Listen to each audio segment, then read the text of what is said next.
Olá, professores. Meu nome é Tatiane, sou técnica da EFAP. Estamos aqui para a reunião de trabalho, recuperação e aprofundamento de matemática dos anos finais e ensino médio. Hoje nós estamos acompanhados do professor Adilson Dalben. Olá, professor. Olá, Tatiane. Olá a todos.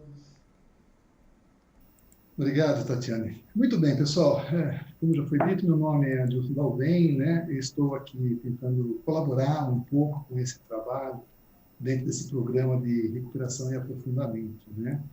Tem sido um trabalho bastante interessante, pois sabemos quais são os desafios que nós temos ao longo desse ano de 2021, né? Já não foi fácil em 2020, agora em 2021 nós temos que tentar tirar esse atraso, ok? Espero poder colaborar, né, uma vez que a gente já tem um pouco de experiência na área de formação de professores, na área de formação de gestores, né, e atualmente eu tenho trabalhado em 2 grupos de pesquisa, como professor colaborador ali no Unicamp, né, um na área de avaliação educacional e outro em específico da educação matemática, né, em particular um grupo chamado CESP-MAT, em que ele olha o conhecimento especializado do professor que ensina matemática, do professor de matemática, ok? Hoje nós estaremos, então, com objetivos, 3 objetivos bem claros. Por favor, coloquem aí o PowerPoint, pode ser?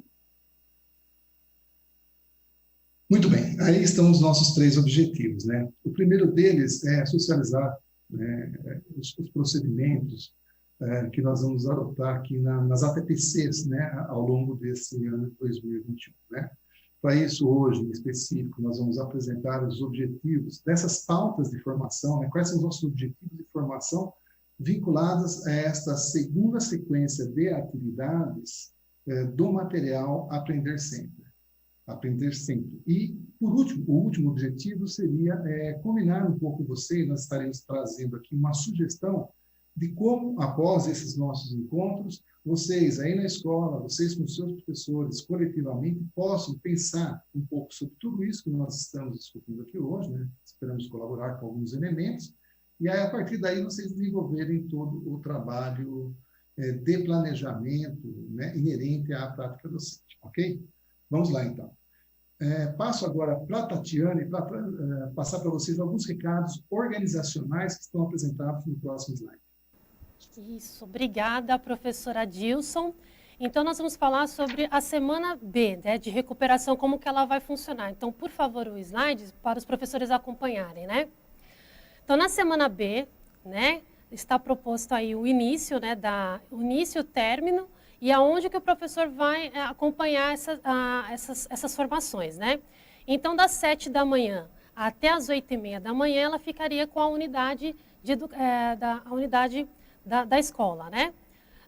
Das 8h30 até as 10h45, o professor vai acompanhar aqui na EFAP, né, no Centro de Mídias. Então, das 8h30 até as 9h15 vai ser no canal do professor, né? Então, vamos estar todos juntos com Ciência da Natureza e Matemática. A partir das 9h15, aí os professores já podem se direcionar aos canais de recuperação e aprofundamento, né? Que vai ter aquela de etapa, né, Adilson? Os primeiros 45 minutos e depois os outros 45 serão específicas. Aí depois o professor retorna das 10h45 até 12h15 nas unidades, né? Essa é essa será, né, a proposta da semana B aí para os professores. Agora a gente tem o próximo slide, né, Adilson, por favor. Isso, podemos ir. Obrigado, Tatiane. Agora sim, eu sugiro para vocês ficarem tranquilos, tá certo? Porque essas informações que a Tatiane passou, nós vamos retomar aqui, pelo menos mais umas 2 ou 3 vezes, com o objetivo de deixar as coisas bem claras, tá bom? Vamos voltar, então, ao PPT, quando nós vamos falar um pouquinho, assim, em linhas gerais, qual é o nosso grande objetivo, né? Assim, qual foi o objetivo estabelecido para essa nossa formação que vai, assim, se desenvolver quinzenalmente, às quintas-feiras, ao longo de todo esse ano de 2021, ok? Então, assim, o que nós temos como objetivo central, né? É mobilizar o conhecimento do professor, né? Assim, aguçar, né? Provocar todo esse conhecimento, essa experiência que os professores já têm e aqueles que eles podem buscar coletivamente ou individualmente, sempre para quê? Nós temos um objetivo muito claro especificado aqui, que é desenvolver as habilidades essenciais que estão aí relacionadas e que elas foram orientadoras não só para a elaboração do material Aprender Sempre, óbvio, né, é o nosso material de apoio central, mas também, assim, essas habilidades essenciais, elas foram usadas para orientar os nossos pontos de formação, ok? Por favor, um enter aí. E por quê? Essa nossa formação, vai aparecer na próxima imagem, nós vamos ter aí duas dimensões de formação. Por favor, apresente a primeira, que ela fala sobre o conhecimento do professor, ou seja, sempre que nós estivermos aqui trabalhando na formação, eu com a equipe de formadores, com toda a equipe da secretaria, né, nós fomos desenhando em cima dessa uma dimensão. Primeiro ponto importante, o conhecimento do professor. E o segundo ponto, por favor, mais um enter, é esse que está ligado ao nosso objetivo central, que é o quê? Estabelecer uma relação entre as habilidades essenciais que precisam ser desenvolvidas pelos alunos, e, portanto, nós, professores, temos que dar as condições para que ele consiga fazer isso, tá certo? E estabelecendo uma forma que seja indissociável a esse material de apoio, que é ao Aprender Sempre. Mas aqui na formação, nós, assim, estudamos bastante, discutimos bastante, e nós queremos trazer um aspecto que muitas vezes alguns consideram óbvio, mas a gente vai querer aqui mostrar que não é tão óbvio assim, né? A gente precisa entender que o trabalho do professor é um trabalho muito complexo, sempre muito desafiador, né? Então, a gente se inspirou inicialmente aqui em Schumann, né? Que ele fala, como vocês viram naquele primeiro quadradinho, do Schumann, que ele fala que tem um conhecimento do conteúdo e um conhecimento pedagógico do conteúdo, tá certo? Que é esse primeiro retângulo em laranja, não é isso? Qual que é a importância disso? O que significa isso? Significa que, no nosso caso em matemática, não é suficiente uma pessoa que se coloca para ensinar matemática só saber muito e maravilhosamente bem a matemática. Isso não é suficiente. Por outro lado, uma pessoa que tem toda a didática, sabe todas as estratégias possíveis de ensino, consegue mobilizar os alunos, mas não tem conteúdo. Não adianta, né? Então, Schumann já nos ensinou, e é coisa um pouco mais detalhada, né? Tem um material, e vocês vão ver aí na referência, já está publicado, a gente faz a indicação ao final. Ele diz o seguinte: olha, esses dois conhecimentos são indissociáveis. A gente tem que ter conhecimento do conteúdo, ou seja, da matéria, da matemática, e temos que ensinar que conhecimento é esse. Mas, no nosso caso aqui, o Schumann, ele trabalhou com as matérias como um todo, né? E aí, uma das suas orientandas à época, né, a Débora Boll, ela falou o seguinte: olha, para ensinar matemática, tem um conhecimento que o professor precisa ter, que é diferente dos outros, né? Então, o professor, para ensinar história, tem que ter um conhecimento específico de história. Um professor de matemática tem que ter um conhecimento específico de matemática, né? Muito bem, esse modelo da Débora Boll, assim, ele é mundialmente conhecido, e mais recentemente, até essa tem sido a minha linha de pesquisa atual dentro do grupo do CIESP-MAT, né? A gente está olhando qual é o conhecimento especializado desse professor, né? Então, ou seja, ele é uma pessoa que ele tem que conhecer, assim, nesses dois conhecimentos, no aspecto da matemática, né? As definições matemáticas, os conceitos, as representações que os alunos podem usar, tá certo? Ele precisa saber quais são as conexões que existem entre um tópico da matemática e outro, por exemplo. Então, ou seja, a gente divide os conteúdos de maneira assim, em caixinhas, por quê? Para efeito didático, né? Mas a gente não pode perder jamais de vista que os conhecimentos são interligados, né? Então, ao eu ensinar, por exemplo, os números racionais, uma fração, é difícil não pensar em divisão. E se eu falar em divisão, é difícil também não falar também na questão de medida, e, enfim, todos os conhecimentos matemáticos, eles não são isolados, eles têm relações entre si, né? Isso aqui, do nosso lado do conhecimento matemático, né? Além disso, também a gente tem que saber, no que se refere à matemática, como são feitas as demonstrações, como verificar se um caminho desenvolvido, ou seja, parece pouco, mas o conhecimento que o professor precisa ter para conseguir mobilizar um ensino que faça significado para o aluno é bastante complexo. Olhando para o lado pedagógico, a gente não pode esquecer, por exemplo, que um bom professor, né, um professor assim bem preparado, ele tem que conhecer as teorias da aprendizagem, ele tem que conhecer quais são as principais dificuldades que as pesquisas mostram, que os alunos normalmente têm, ou por que essas dificuldades ocorrem. Ou seja, existe todo um conhecimento teórico em cima disso. Também ele tem que conhecer, né, assim, algumas teorias de ensino, né? Então, assim, as práticas, os recursos didáticos, quais são as potencialidades, nós vamos ver bastante isso aqui na nossa formação, né? Quais são as potencialidades e as limitações que cada recurso didático tem, né? Nenhum recurso didático é milagroso. Cada recurso didático tem as suas potencialidades e tem as suas limitações, e por isso eles precisam ser bem selecionados em função do objetivo de aprendizagem que tem, né? E, por último, para falar só um pouquinho, para não me aprofundar, ficar aqui muito chato, né? O professor também tem que ter um conhecimento, vamos dizer assim, curricular.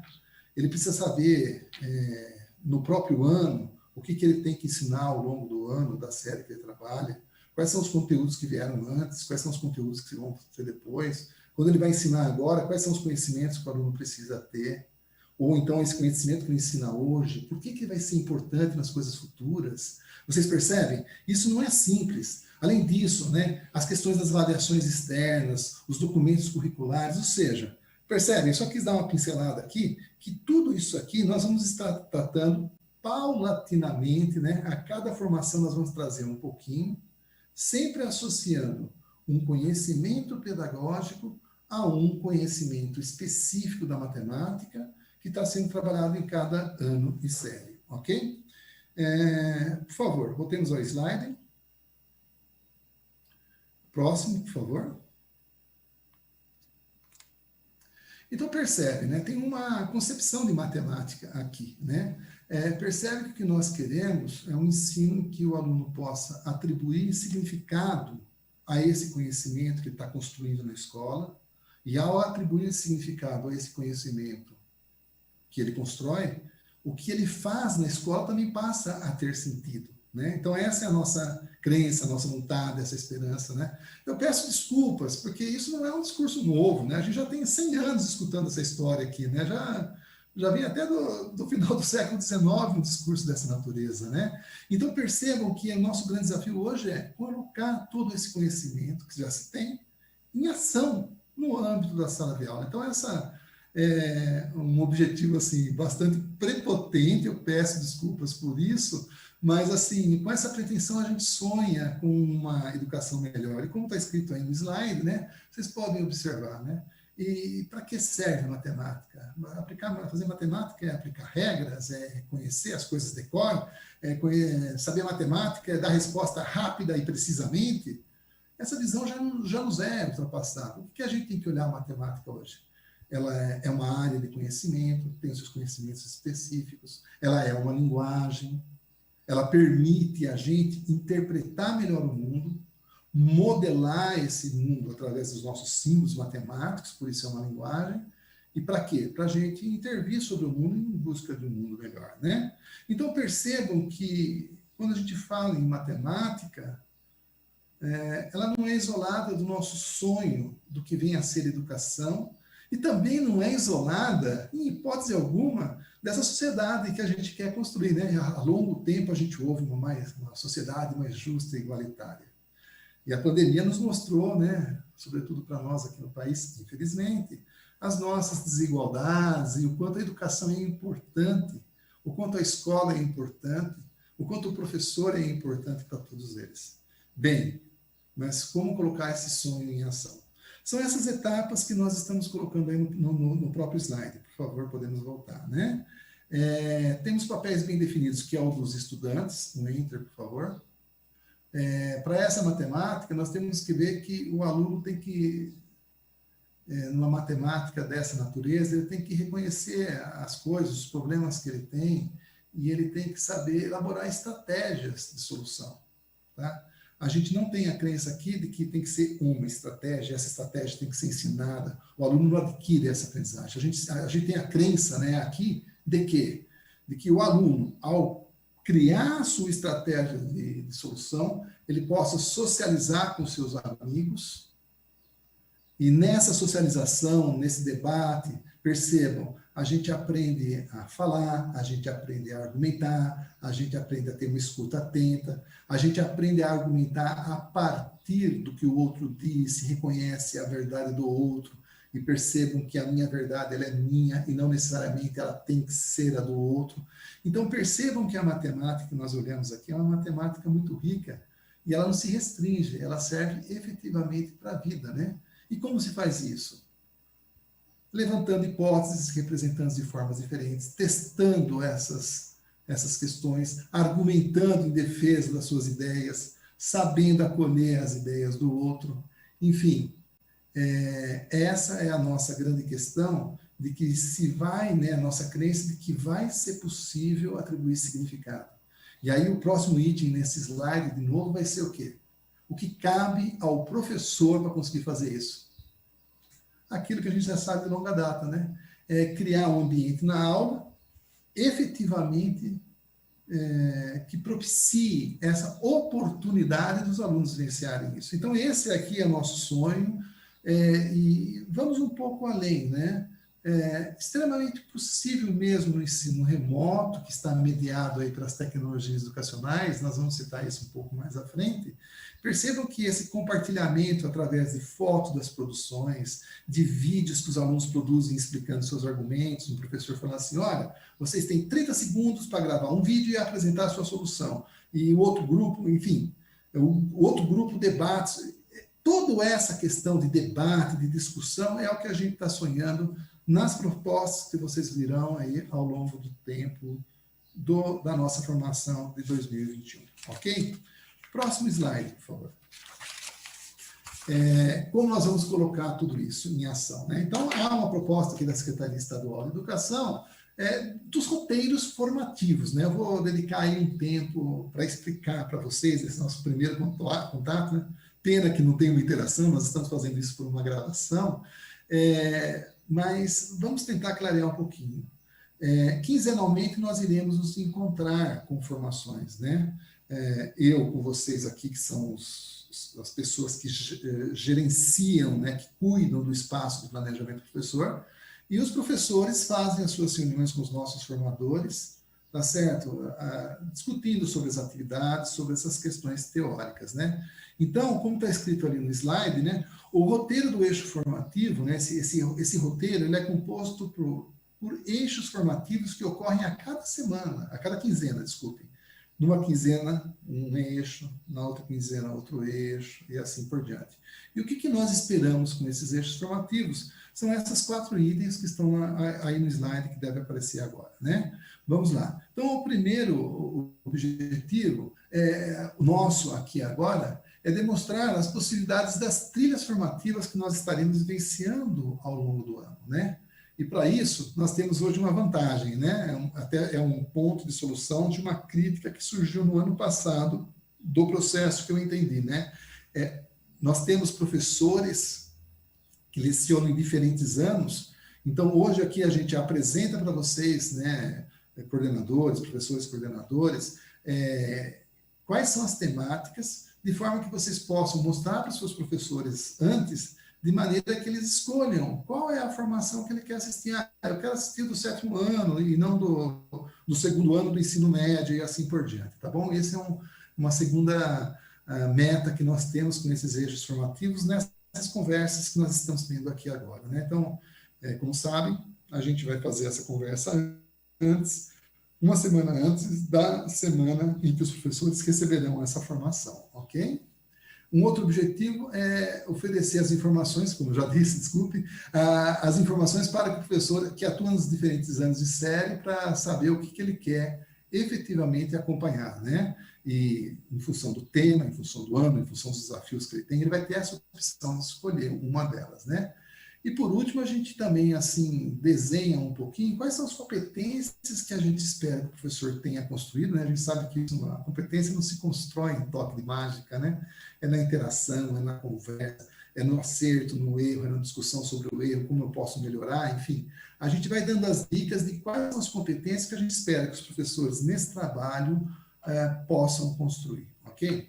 Eu vou pedir licença um pouquinho agora para o pessoal aqui da produção e vou apresentar aqui para vocês um documento que não sei se já está na mão de vocês ou se vai estar, se não estiver, estará em breve, ok?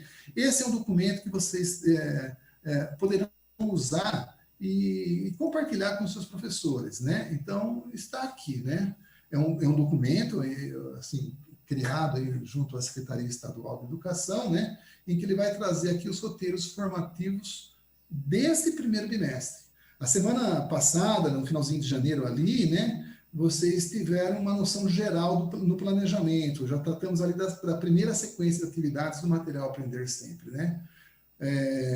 Já na próxima transmissão, cuidaremos da sequência de atividade 2, na outra quinzena, a sequência de atividade 3, na outra, a 4, e assim sucessivamente, ok? Então, percebam vocês que esse roteiro formativo, nós estaremos aqui, né? Então, nós estamos responsáveis por essa formação que perpassa, né? Os anos finais do ensino fundamental, obviamente do 6º ao 9º ano, e também das séries do ensino médio, a primeira, a segunda e a terceira série, né? Então, percebam que para cada ano ou série de escolarização, existe uma temática específica que gira em função da habilidade essencial que foi estipulada, ok? O que é o roteiro formativo, então, né? Isso já foi falado, vamos em frente. Aqui a gente vai ter uma noção dessa metodologia que nós vamos usar, né? Então, percebam vocês, se já tiveram a oportunidade na primeira sequência de atividades, de ver que nós abordamos lá quais são as relações existentes entre as habilidades essenciais, as atividades presentes na sequência de atividade 1, os objetivos de aprendizagem de cada aula, os objetos de conhecimento. Então, nós nos preocupamos muito em mostrar essa relação para vocês, né?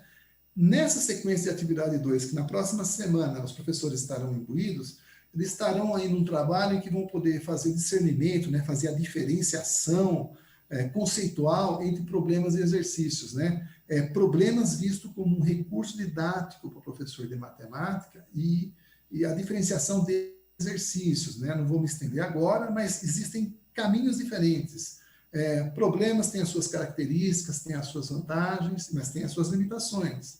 Exercícios também. E, às vezes, o que é um problema com o aluno, talvez seja um exercício por outro e vice-versa. Estaremos discutindo isso na sequência de atividade 2. Lá na sequência de atividade 3, já colocando, nós vamos pautar um pouquinho para vocês quais são os passos que o aluno tem que percorrer para a resolução do problema. Perceba que isso parece também uma coisa óbvia, mas precisamos nas aulas dar tempo para que os alunos percorram esses passos. Lá na sequência 3 nós vamos ver isso.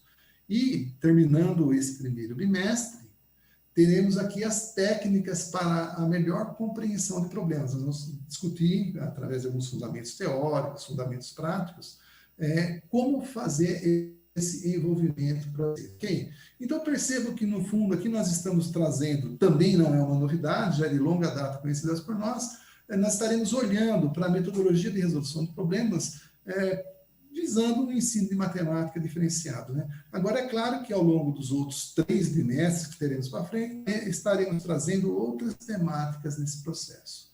Mas o roteiro formativo é isso, então, tá certo?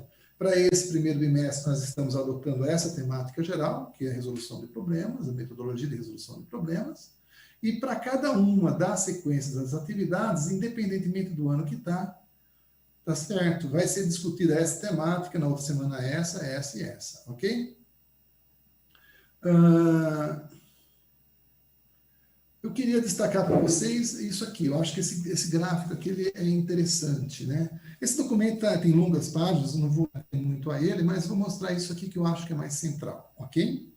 Vejam bem, como eu disse para vocês, na sequência de atividade 1, nós olhamos a relação das habilidades essenciais e as sequências de atividades, ok? Agora perceba que o 6º ano tinha uma temática, tinha um conteúdo, tinha um objeto de conhecimento, diferente do 7º ano, do 8º ano e do 9º ano, concorda? Já na sequência de atividade 2, nós vamos falar sobre o discernimento, essa que vai ser a semana que vem, Nós vamos falar sobre o discernimento entre problemas e exercícios. Agora, problemas e exercícios aplicados ao 6º ano, no que se refere a figuras geométricas. Aplicado a números racionais positivos, no 7º ano. E assim sucessivamente. Então, percebam aquelas duas componentes que eu falei para vocês lá no início. Percebam que aqui a gente tem um conhecimento matemático, em que ele é específico de cada ano e série, e temos também um conhecimento pedagógico, digamos assim, né? Que independe do ano de escolarização, ok? Vou voltar, então, por favor, vamos para o próximo slide? Esse gráfico aí, ele é importante por quê, né? Então, imagina o professor do 6º ano que ele queira olhar, ele tem essa visão vertical, de maneira que ele sabe os conteúdos que ele vai ter na sequência de atividades dele, do 6º ano, tá certo? E qual é a abordagem metodológica que ele vai ter em cada uma delas para ele pensar. E salientando, né? Sem a pretensão em 45 minutos de esgotar o assunto, mas o que a gente é levantar a lebre, discutir um pouquinho, né? Ou como diz uma colega nossa aqui do grupo formadores, plantar minhoquinhas para a coisa fertilizar, tá bom? Então percebam que isso é válido para o 6º ano. Vou pedir uma série de entries agora nos slides, por favor, porque na sequência vai ter o 7º ano, por favor. Então o professor do 7º ano consegue esse jeito, 8º ano, 9º ano, vamos em frente. Mais um. Aí. Perceba que agora, né, você aí que é coordenador pedagógico, professor coordenador, enfim, o PCNP, né, esqueci o nome, desculpa. Vamos lá. Então, assim, a gente tem aí a questão da verticalidade, essa vertical, né? A prática que está sendo abordada, independentemente dos anos. Então, assim, a gente tem uma visão vertical do que seria, então, assim, na primeira sequência de atividade, apertando Enter, por favor, o que seria na segunda sequência de atividades, nessa outra linha, na terceira e na quarta apresentação. Ok? Espero que tenha ficado claro, e aí a gente vai trabalhando um pouco mais em frente a essas situações, tá bom? No próximo slide, nós vamos trazer para vocês um pouquinho a estrutura que está presente nessa lógica que nós montamos. Como vocês sabem, vai existir, como a Tatiana falou agora há pouco, uma apresentação de 5 minutos, uma formação de 45 minutos por etapa. Nessa formação de etapa, que é esse segundo retângulo que está embaixo, nós vamos valorizar mais a discussão pedagógica e tomando uma situação ou outra de exemplo para dar significado a esse tratamento pedagógico que nós estamos. Na sequência dessa transmissão de etapa, que dura 45 minutos, nós vamos para outra transmissão, né, que é chamada de formação ano-série, que se refere a esse retângulo de cima. Percebam lá que, nesse caso, nós vamos colocar foco nas tarefas presentes no caderno Aprender Sempre, tá certo? Em detrimento um pouco da parte pedagógica, apesar de elas estarem sempre ligadas, né? O próximo slide vai mostrar para vocês como que é assim, uma situação visual, né? Então, na próxima semana, os seus professores terão essa organização. Os primeiros 45 minutos, onde vai ter uma transmissão de etapa, vamos tratar assim, predominantemente pedagógico, como eu disse agora há pouco, né? Um tratamento metodológico do assunto. Nos 45 minutos seguintes, os professores terão uma formação específica para o seu ano sério, que o conteúdo, o objeto de conhecimento ganha valor, tá certo? Então, nos últimos 45 minutos, uma dessas já se passou 1h30. Então, recorde aquele primeiro quadro que a Tatiana aí nos falou, né, no início dessa apresentação, né? São os segundos 45 minutos, né? O segundo 45 minutos. E nesses 45 minutos, os últimos minutos, nós faremos aqui uma sugestão de tarefa para que seus professores coletivamente se reúnam para desenvolver um planejamento da implementação da sequência didática. Então, nós trazemos ali um roteirinho que está em 4 etapas, para que seus professores, no desdobramento aí na escola, como foi chamado, eles possam se reunir, orientados por vocês, organizados, num ambiente organizado aí por vocês, né? De maneira que eles possam colocar esses fundamentos que nós discutimos, teóricos e práticos, na transmissão de etapa e de formação, E aí volta para um trabalho introspectivo da implementação da sequência de atividades, ok? Então, o que a gente está trazendo aqui são alguns passos, né, que a gente sugere para ajudar nessa reflexão, porque ninguém melhor do que o próprio professor saber o que seus alunos estão precisando. Concordam comigo? Então, é isso que nós estaremos fazendo, tá bom?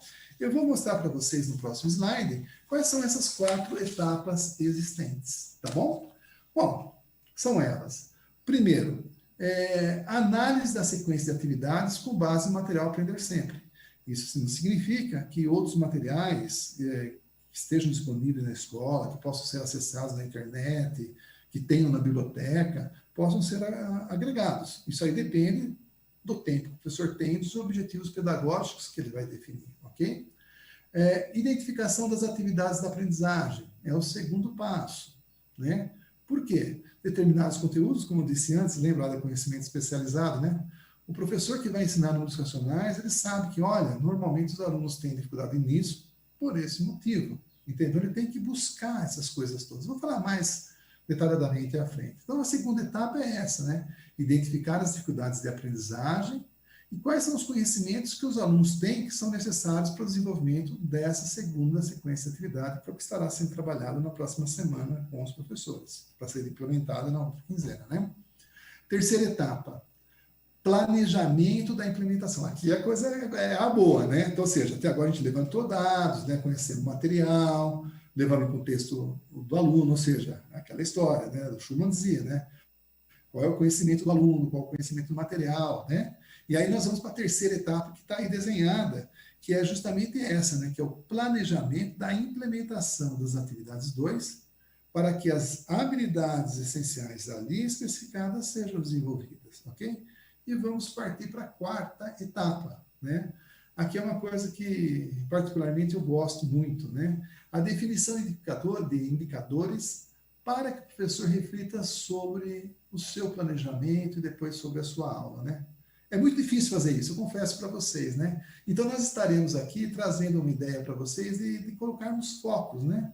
A cada quinzena, vamos olhar uma coisinha no nosso planejamento, a gente verifica, assim, em função do que foi trabalhado, o que pode ser visto, discutido entre as pessoas, entre os professores, discutido mesmo até com os próprios alunos, para a gente ver, assim, em que medida a gente conseguiu ser efetivo, eficiente, eficaz naquilo que a gente planejou, ok? Então, são essas 4 etapas que eu vou detalhar um pouco melhor a partir de agora, tá bom? Então, a primeira etapa é justamente essa, né? É a análise da sequência de atividades. Próximo slide, por favor. Tá certo? Percebam que sempre o trabalho coletivo é muito importante. Muito importante. Né? O trabalho coletivo é muito importante. Né? Então, vejam bem, a primeira proposta é essa, né? É analisar o material.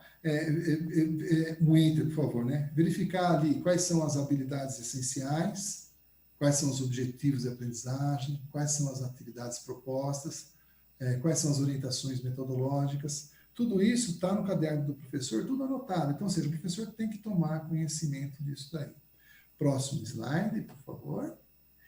Identificação das dificuldades de aprendizagem. Então, perceba, a gente já tem na cabeça agora, nós professores já temos na cabeça tudo que teria que ser feito dessa forma padronizada que está estipulada no material e quais são principalmente as habilidades essenciais que precisam ser cumpridas. Mas aí eu tenho que me perguntar, né? Como estão os nossos alunos? Agora é aquela peculiaridade de cada aluno, de cada turma, de cada escola, né? Para esse conteúdo, quais são as dificuldades de aprendizagem que normalmente tem?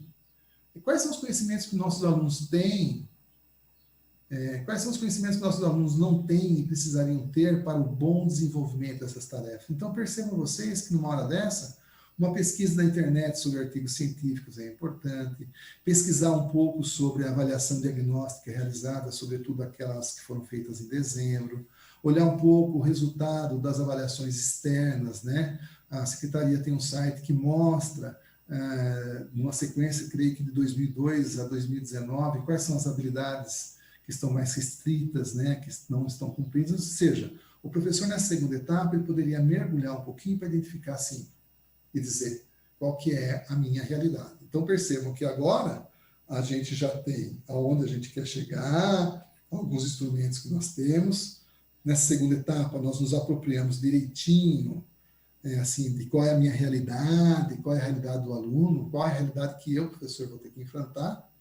E terceira etapa agora, então, que é a implementação, né, do planejamento, né, da sequência de atividades. Ou seja, quais são as atividades que precisam ser desenvolvidas com os alunos? Agora é a hora boa do planejamento, propriamente dito, né? Não que as etapas anteriores não façam parte do planejamento, mas agora é a hora que a gente vai falar assim, olha, eu vou fazer isso, depois eu vou fazer isso, depois eu vou fazer aquilo. Eu tenho que estar atento se o aluno está aprendendo ou não, não é isso? Então, percebam que nessa hora é o momento que a gente vai falar assim, quais são as atividades que eu vou fazer, como elas serão desenvolvidas para os alunos, que oportunidades de aprendizagem eu estarei dando para os alunos. Uma outra pergunta muito delicada e difícil, né? Como eu vou poder propor tarefas para os alunos de maneira que eles possam me mostrar o quanto eles estão aprendendo ou não, para que eu possa ajustar aí o meu ritmo de ensino, o meu ritmo de aprendizagem. Como deixar isso claro para eles, para que eles também ajustem o ritmo deles de aprendizagem, aquele ritmo que nós, professores, temos, né? Nós temos uma meta para cumprir. Então, esse compartilhamento com os alunos, que se refere à avaliação, ela é muito interessante, né? Então, percebam vocês que, para nós aqui, nesse momento do planejamento, a avaliação também tem que entrar, não como um apêndice, como uma etapa final, mas como uma prática inerente a qualquer prática pedagógica que esteja aí colocada, ok? Então, já estamos em que etapa agora? Conhecemos o material que nós temos, quais são os nossos objetivos. Na segunda etapa, nós nos apropriamos da nossa realidade. Na terceira etapa, seria o desenho do plano da aula, propriamente dito, da sequência de atividades que serão realizadas. E agora a gente pode ir para a quarta etapa, né? Essa quarta etapa, ela é muito interessante, que é justamente aquilo que eu tinha falado agora há pouco, né? Fiz meu plano. Eu precisaria dar uma olhadinha nesse meu plano e pensar assim, será que ele está bom, né? Então, aí nós colocamos, vocês vão perceber que estaremos colocando sempre 4, 3, 5 perguntinhas que vão aí orientar vocês a olhar para o seu plano e dizer, está bom, né? Então, uma pergunta que poderia ser feita é essa, né? Será que meu plano, né, tem proposta de que os alunos possam pensar e não apenas aplicar regras sem significado? Será que esse plano que eu fiz está abrindo oportunidades para os alunos buscarem soluções diferentes, buscarem formas de representação diferentes do seu pensamento, dos processos, da forma de resolução? Será que no nosso plano nós temos um tempo para os alunos debaterem entre si? Então, percebam vocês que todo esse caminho volta para aquela nossa concepção de matemática que foi estipulada para vocês lá no início, né? A palavra mágica para nós nessa sequência de atividade 2 é a interação. Poderíamos escolher 1000 outras temáticas, né? Mas nós escolhemos a interação. Então, o foco que nós vamos colocar, e vocês, professores, vocês, coordenadores pedagógicos, podem claramente definir outros, é claro, mas nós damos uma sugestão assim, de que, olha, assim, como que está a interação? Essa pergunta foi escolhida também justamente pelo motivo da gente estar nesse momento de ensino remoto, num contexto híbrido, alguns presenciais, porque essa conversa e esse debate dos alunos, elas sempre serão muito importantes. E é ela que vai trazer uma concepção de matemática e, portanto, uma concepção de ensino que nós queremos aí para os nossos alunos, ok?